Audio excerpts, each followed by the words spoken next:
And good morning, good morning. This is Rotimi Tire. This is the Good Morning Education Show, and we are excited to be here once again. And this is a special broadcast, and we are coming in and streaming in live from Lagos, Nigeria, West Africa to the entire world. And if you're joining us, please do let us know where you're joining from. I'm actually streaming from a special location and a special studio, and I believe that is a great day, as we always say it on the Good Morning Education Show. Today, we want to congratulate and also want to join other educators and professionals who are out there, probably who are resuming today. I want to thank and appreciate their support and consistency over the few weeks and few months that has passed by. And we want to wish every school resuming physically today, or better still, online today.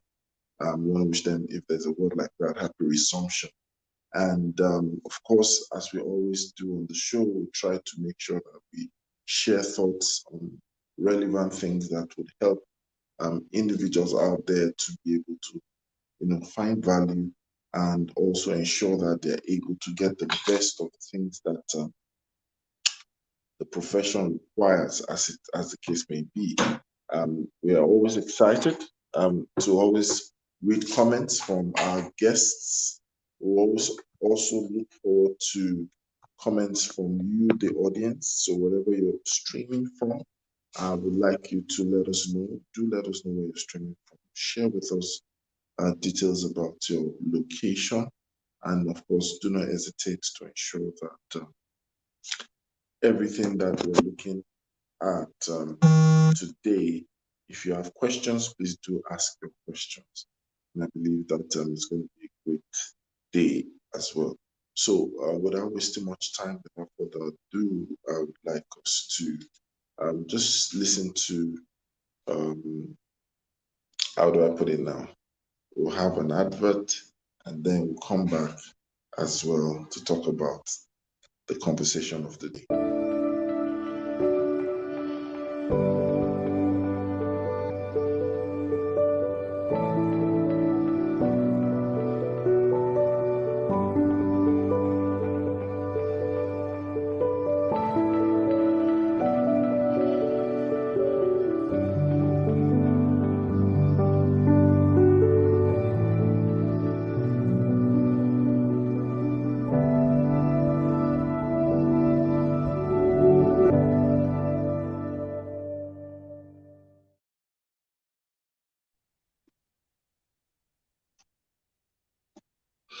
And we're back, and this is the Good Morning Education Show. I just want to, I guess we have a guest in the studio. Just a second, I'm trying to ensure that that is sorted out.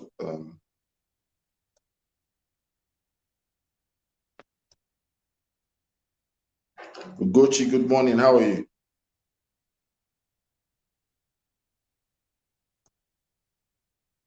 Hello, Ugochi, are you there?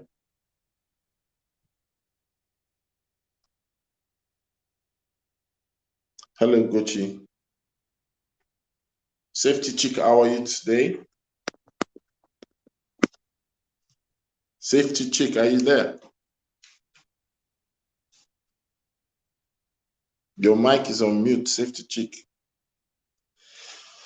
All right, so today we're going to be talking about the value commandment. And like I said, we're not streaming from our regular studios. We actually just believe that we have to be here all the same to make sure that we're always keeping to the spirit of consistency. And thank you for joining. Theophilus Cornerstone Okonofa, thank you for joining. He says, well done, bro. I hear you're now a doctor. Dr. Cornerstone, or is it Dr. Theophilus Cornerstone? Thank you for joining.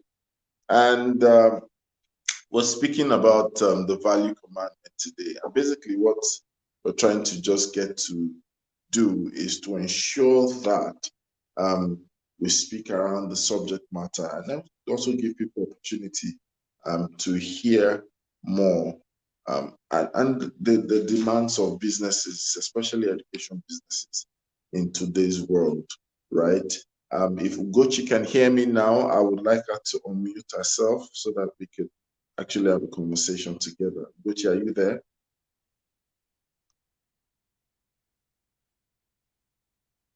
Ugochi, are you there?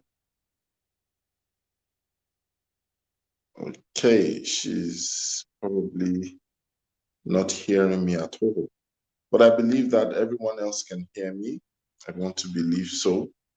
So I'll just give an intro on the conversation for the day, and we probably will also get some field reports along the line from schools resumption and schools who are resuming. But let me just say this. So when we speak about value, right? Value commandments, almost like saying that what are the things that are like a must to organizations, individuals, education professionals, and of course schools. And we need to recognize that although it's an interesting time and interesting period for schools out there, we cannot overemphasize the place of value. The reason your school has been chosen, the reason your school will ever be sought after is tied to the consciousness of the value that you create, the value that you present, the value that you add. Value add, value addition, value creation is something that we all must embrace. And this sometimes something that requires us to create things we've never done before. So I would like us to recognize that as we resume, as we reopen schools, value is very important. Sometimes we might try to play safe, or in trying to meet with compliance, we sometimes erode values.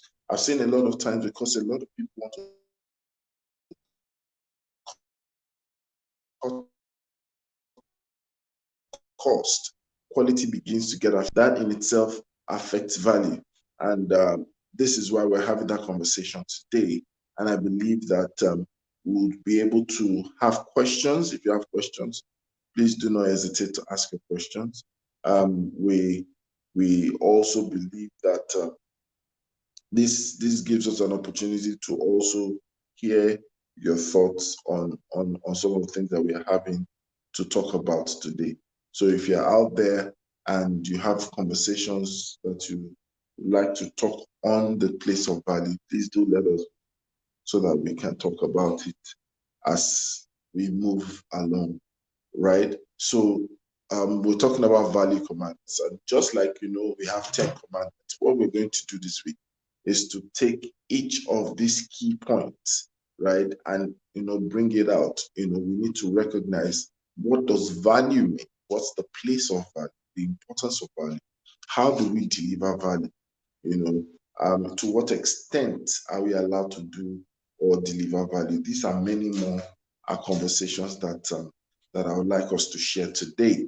And so I will really be looking forward to your comments. I will be looking forward to your answers as well, as the case as we go on, actually. Right? So we're speaking on values, and maybe we'll take another break and we will come back and I'll show you some more on the conversation that we're having today.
So welcome back. This is Good Morning Education Show. And of course, we are live and we're streaming directly. And I said earlier that we're congratulating those who are resuming today. And we believe that it's going to be an exciting time for them. Pray that they're safe and we believe that everything will work fine and work all together for their good. So without wasting much time, we're talking today about the value commandment, the value commandment. And if you're there and you're wondering, right, what exactly is value? Well, value can be defined in different ways, right?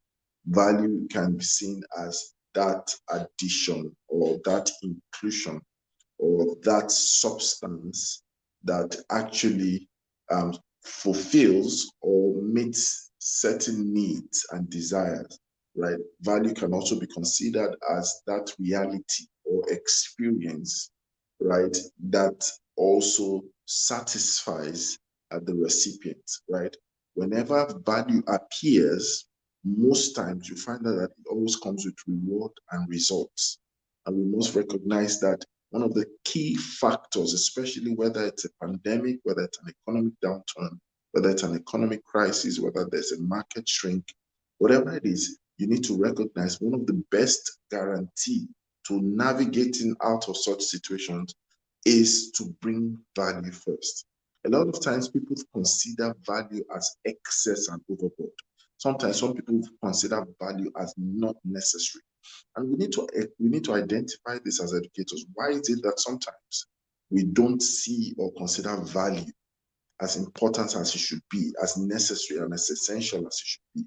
Sometimes it's because we think that value is a waste of time. Sometimes we think that value is a waste of money because value will require time, will demand time.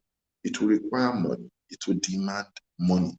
And when you realize that that's the scenario, that's the situation at hand, then you begin to see that in so many ways, right, our philosophy about rendering service and delivering service or selling products might need to change because a lot of our growth can get stunted when value is consistently missing.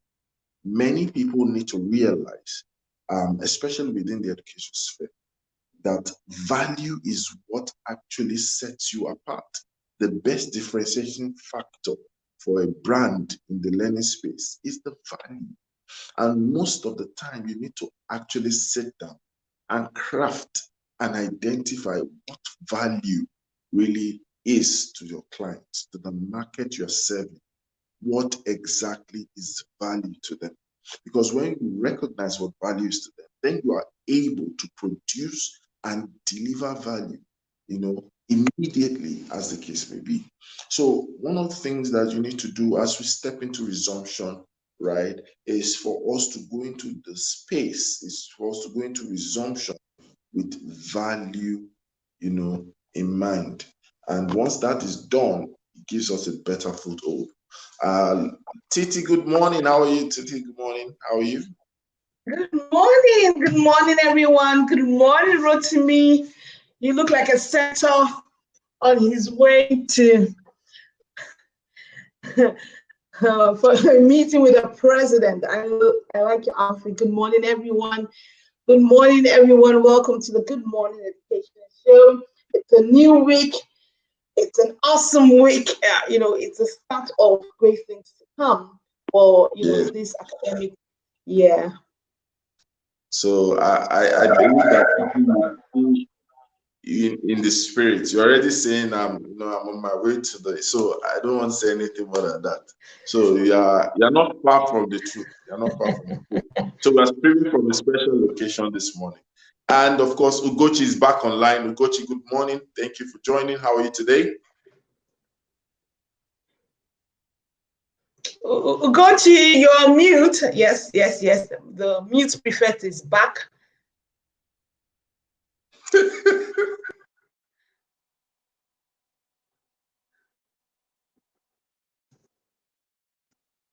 Wow. Praise everyone. Ugochi, you're on mute. And apparently, we've lost Mr. Rotimi. Okay. Rotimi is back. Rotimi, we lost you for a brief second. Yes, so to get you back now. She's on mute. Yeah, she's still on mute. Okay, so Titi, we're talking about the topic today and recognizing that schools are resuming, educators are resuming. today. So it's a reopening week, it's a reopening period, and resumption is actually happening for some. I think that we're wishing them safe resumption, happy resumption. Is that greeting? Is that greeting proper? Honestly, I think under the circumstances, we should be greeting happy resumption, because this is a resumption like no other. That's what I would honestly say. So happy resumption to all the schools that have, resumed, whether online or physical school. Welcome. Fantastic. And also, we're speaking about the value commandment. And I said earlier that we're going to be picking some laws or some commandments, some principles that we believe that should be guiding most of our professionals and our education businesses this week in commemoration of resumption. And one of the things that I started with was the fact that value must take precedence, right? It's talking about making sure that the value commandment is something that we see as a commandment. It's not a suggestion to give value. I think it's a must to give value. So what are your thoughts on that? Well, you're right. It's a must to give value, but let's also remember that value means different things to different people. So in order to give value, I think the first step of the value commandment is to know what value means to your audience. It changes from location to location, country to country, income bracket to income bracket. So it's important that you know what value means to your student or the recipient of the value, which are directly and indirectly the parents. So what does value mean to them? For a lot of parents, some parents at this time, value is safety. Value is safety. We've never had that as part of a key. It was always there but it was never under this kind of circumstances. So for a lot of parents, the value is safety, which is why, when we were speaking last week, Ben says that as we watch school unfold, he knows that 60% will be online, 40%, no, how did he say it? He said 50% will be online, 10% homeschooling, 30% physical school.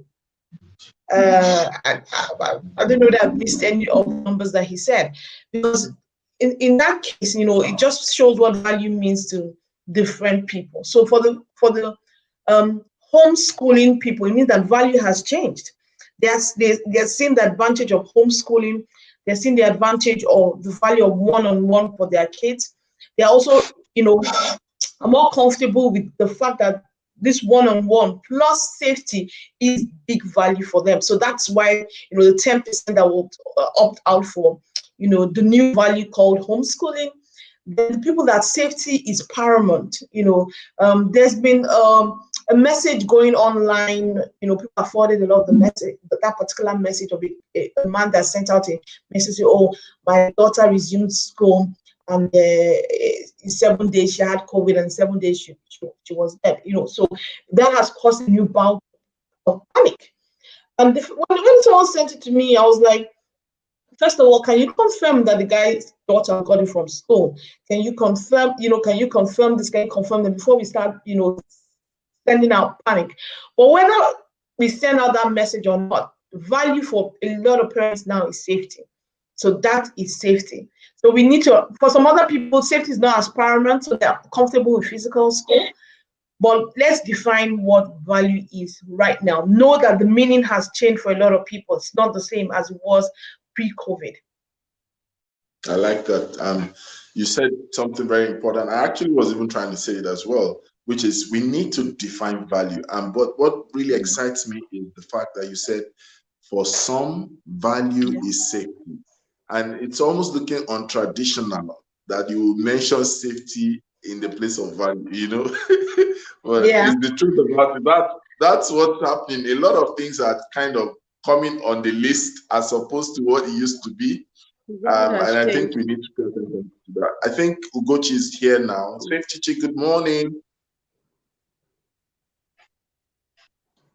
Good morning, Safety Mr. chick, can you Rotimi. hear Good me? morning, Mrs. Adeosi. Finally. Yes, I can hear So you. I'm I'm here actually with speaking. smile of blessing. There's no bell of blessing today.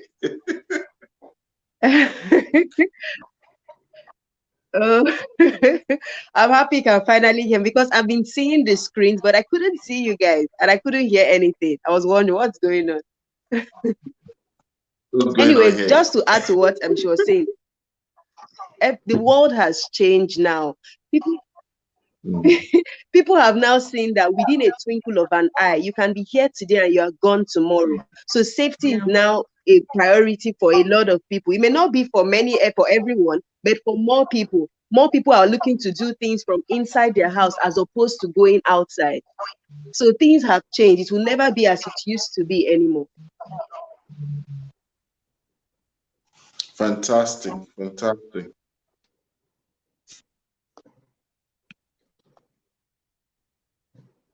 Hello. Are you Yes, saying something? no, I think she's done. Oh, she's I'm here. that's great today. No, I'm still here. And congratulations, by the way. I'm still Congratulations here. on your successful launch. I missed it, just missed the broadcast, but I was able to watch again, and it was quite interesting. I really love the way you guys have been able to come up. Sometimes you hear a lot of things like something loading, something brewing, and at the end of the day, the hype has really raised the expectation, and then it just gives the same experience. But I must admit, when you have a co-founder of Niger Kids, and you now bring the person with the safety chicks, something cannot go wrong in that regard. And I'm proud of you guys. I feel so happy that it's coming from from close connect, because it's something we can personally own. Yes. And it's already taken its own life. Yes. It's having its own fire already. As of yesterday, so many feedbacks. I saw some of the Instagram story, Facebook stories. Adults are the ones even cheating the children right now.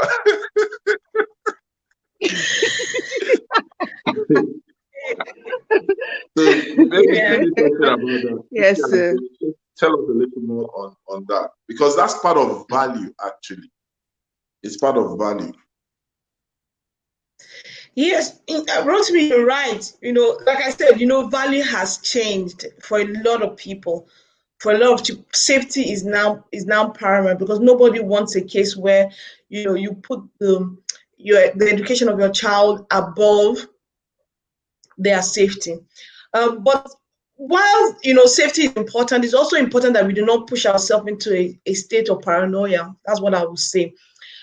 We need to realize that in the end, you just have to help your children know what safety means, help them identify the parameters in which they should operate, help them know when they should escalate things, and help them know what they need to do to keep safe.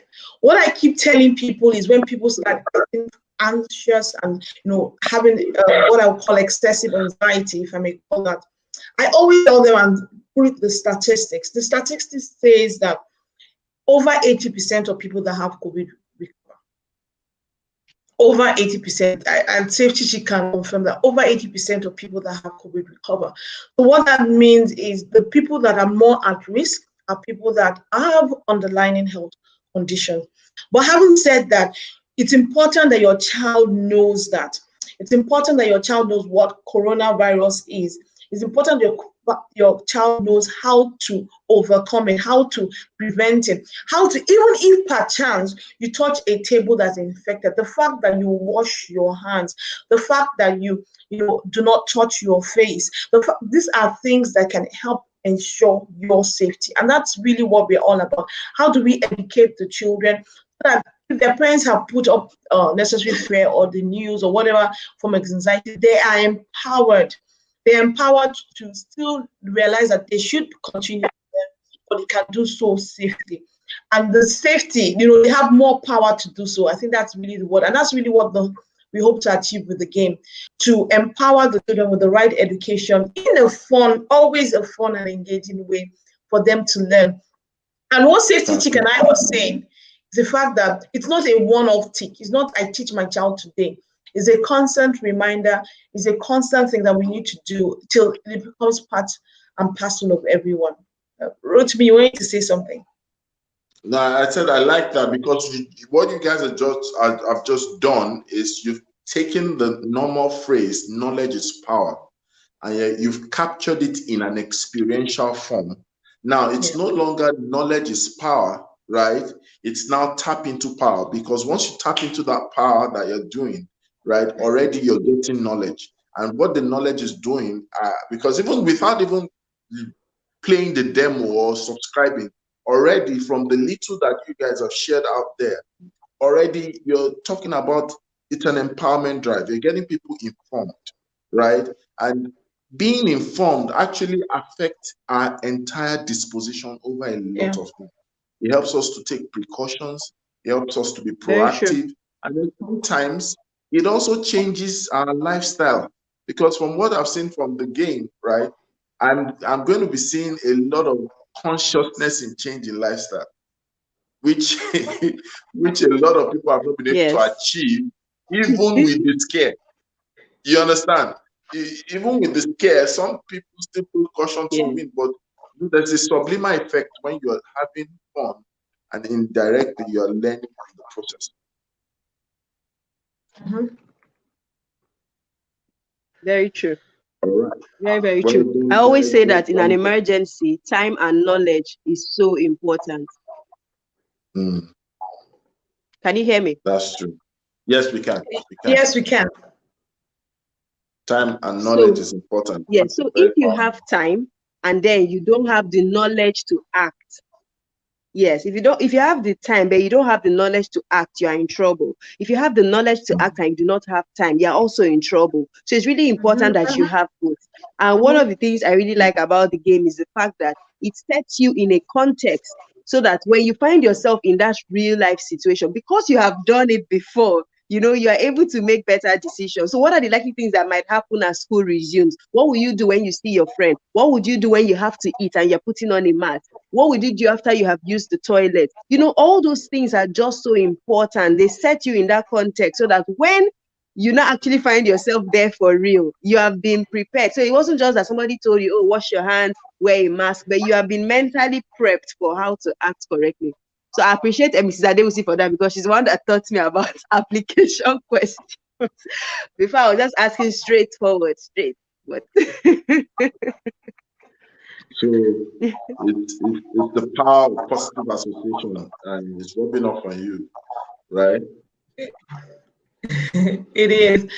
Yes. It is. But something comes with the package, don't there's some things that come with the package associating with it.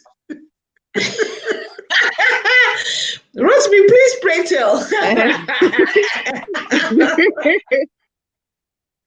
I'm not going to say that. Maybe she has not got to the level of the holiest of the holies. Yes, so we will take her gradually so that she doesn't run. Yeah. All right. So we're back to the conversation today. Thank you all for joining. Thank you all for the comments.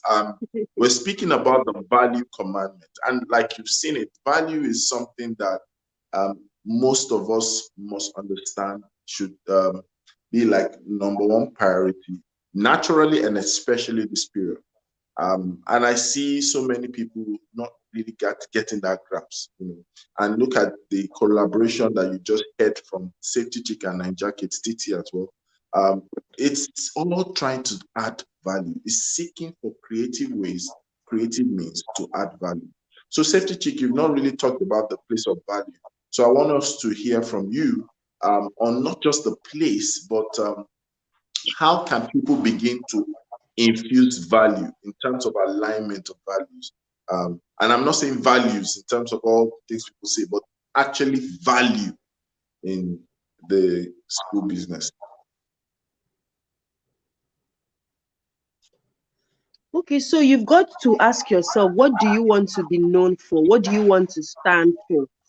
Once you are clear on what exactly it is you want to stand for and be known for, then you rearrange your life, rearrange your activities in that direction.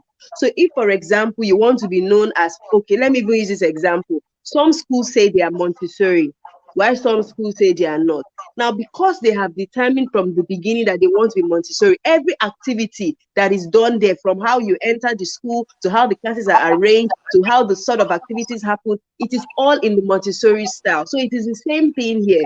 Once you have created the value you want to be known for as a business, either as a teacher, as a school owner, an administrator, or whatever you are in the education space, then you must rearrange your life, rearrange your activities, rearrange the things you want to be known for in that direction, so that when people hear that word or see that word, it's almost like you know how they would say, if you need a picture of this word in the dictionary, it is so and so person's face that will be there. Exactly. So you are now known. It is now closely associated with you, your personal brand, the work you do, and all that.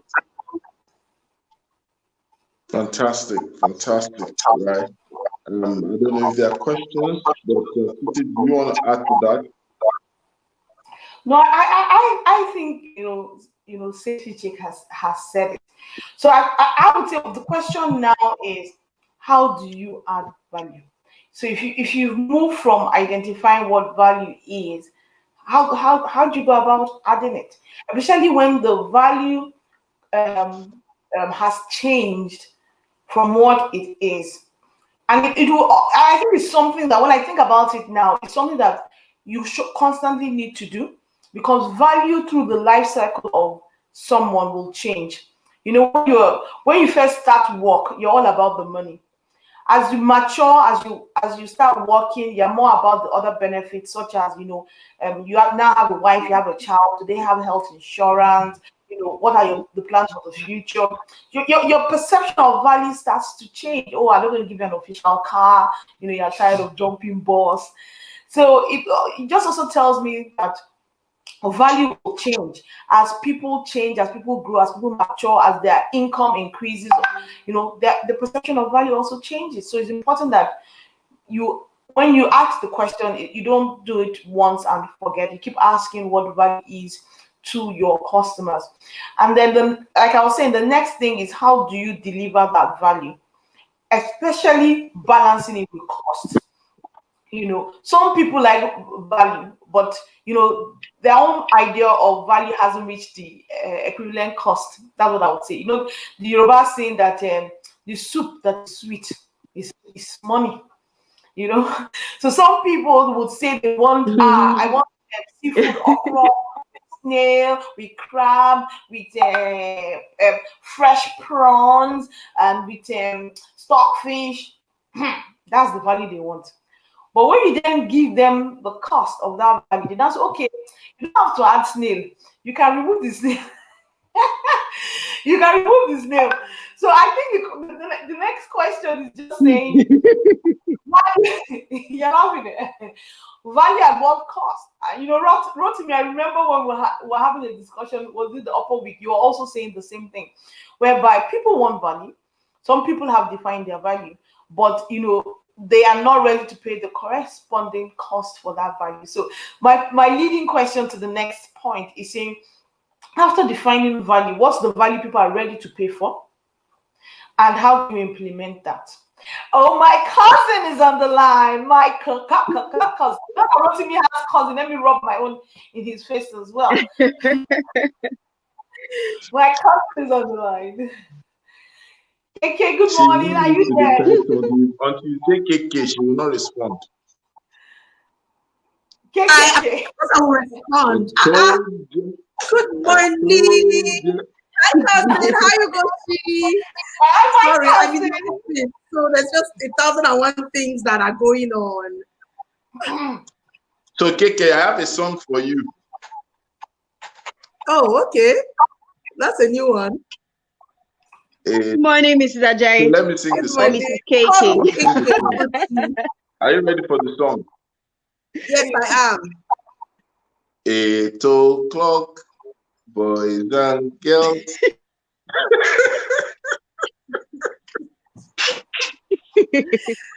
But not yet. 8 o'clock, 8 o'clock virtually for now.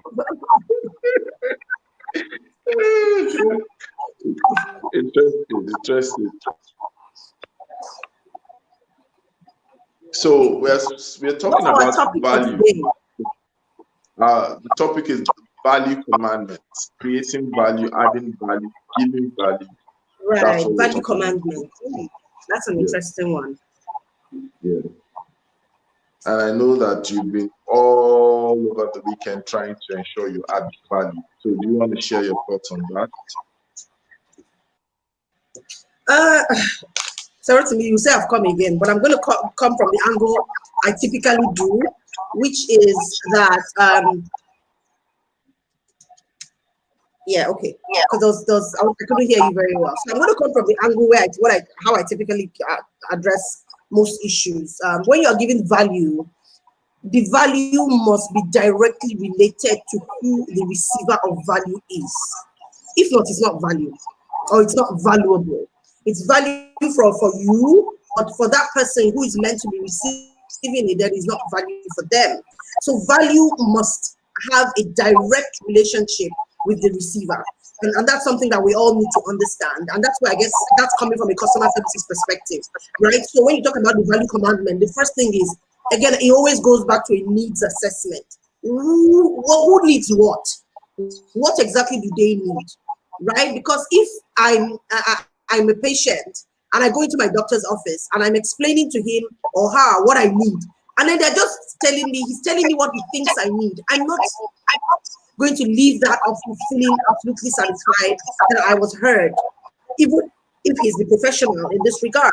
So there's something about us in that exchange of value that needs to be directly related to the people who are receiving that value. And that's something that we always need to think about. So if we're thinking about giving value, the first thing we must think about is we must be able to do a lot of scenario planning. We must be able to segment our clients. We must, as a matter of fact, then be able to say, okay, what do I have that will be valuable to this person?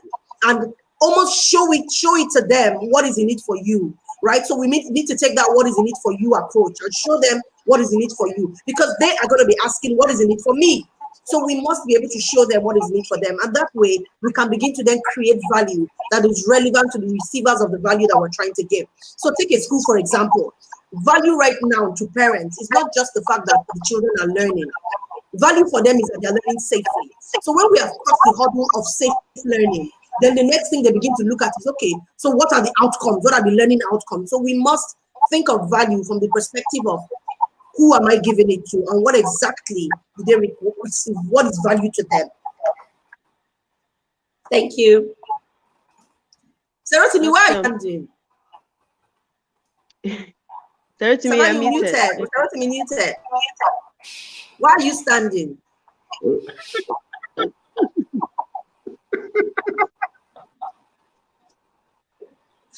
Very straight. You see, there has to be a differentiating factor for every brand. While every other person is sitting, sometimes you have to stand. While some are hiding their faces, sometimes you have to stand. So, ladies and gentlemen, that is the reason I'm standing.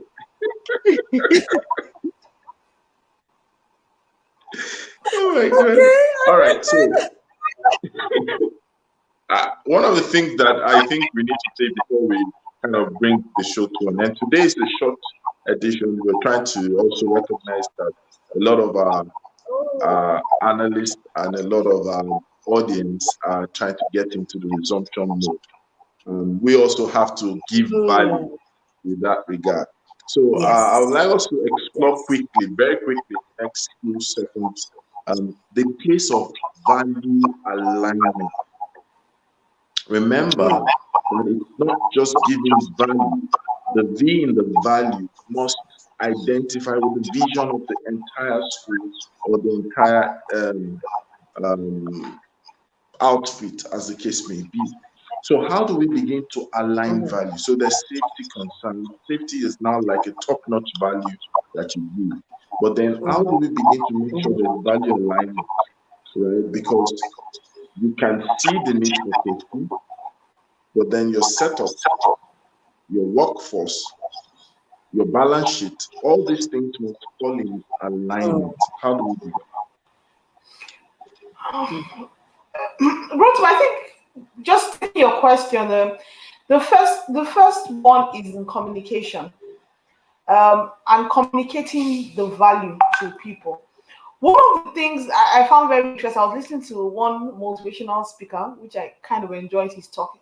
And he says that sometimes when we communicate value, we are talking about it in terms of the features. Oh, my school is this, my school is that, we have swimming pool, we have this. That's really not value. Value is more of the outcome, the benefit.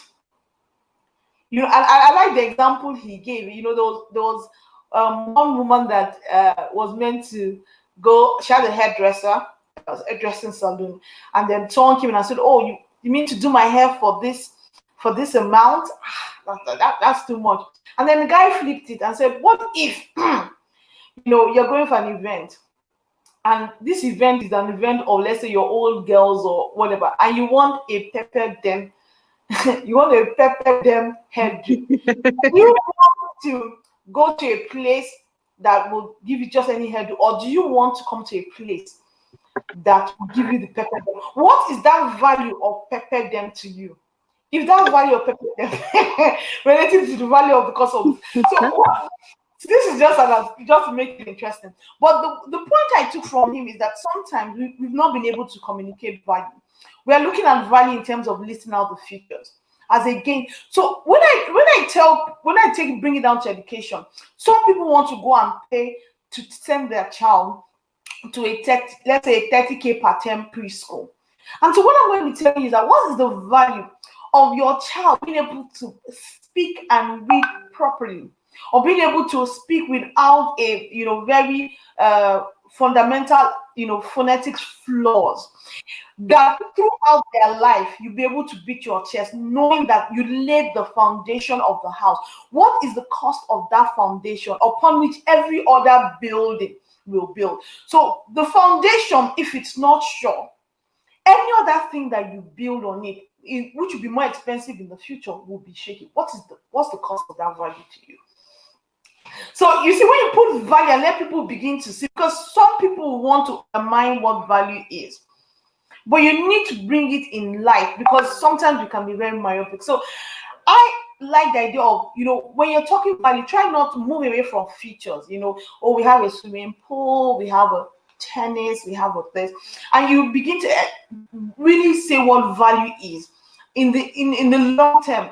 And it's like telling someone to go and buy, enter to go and walk. Some people want to save money, say, oh, from that place to that place is one. But the value is your time. Is your time what this amount that you're saving vis-a-vis, quickly pay a higher cost, because the value of your time is 10 times much that.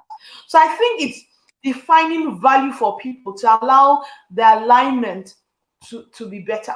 So once you can't define that clearly, and you're not for everybody. I think that's one of the things that I've noticed, that the value is not for everybody. So it's to go and find your ideal target market that appreciates that value that you're bringing, because your value is not for everybody. Okay, so thank you so much, Titi. I just want Safety Chick and KK to just give last words in 5 seconds each. I'm sorry. Titi took it. All right, so 5 seconds each. Last words as we part. Okay, so my last words are just like Titi said. Find your primary customers. Find who they are, and if you find who they are and know what it is that they want, the reality is that your value always has backwash. Well, backwash is bad, but it always has that backwash. So it will spill onto your secondary customers. But make sure that you're meeting the needs of your primary customers, such that you can stay in business and stay relevant. Thank you. Thank you. Okay. So I'll just say, yes, I would say know what value that you are bringing to the table and build your life, your activities, your programs around it. All right, fantastic. So guys, you've heard it. Go subscribe for the Safety Chick and Ninja Kids And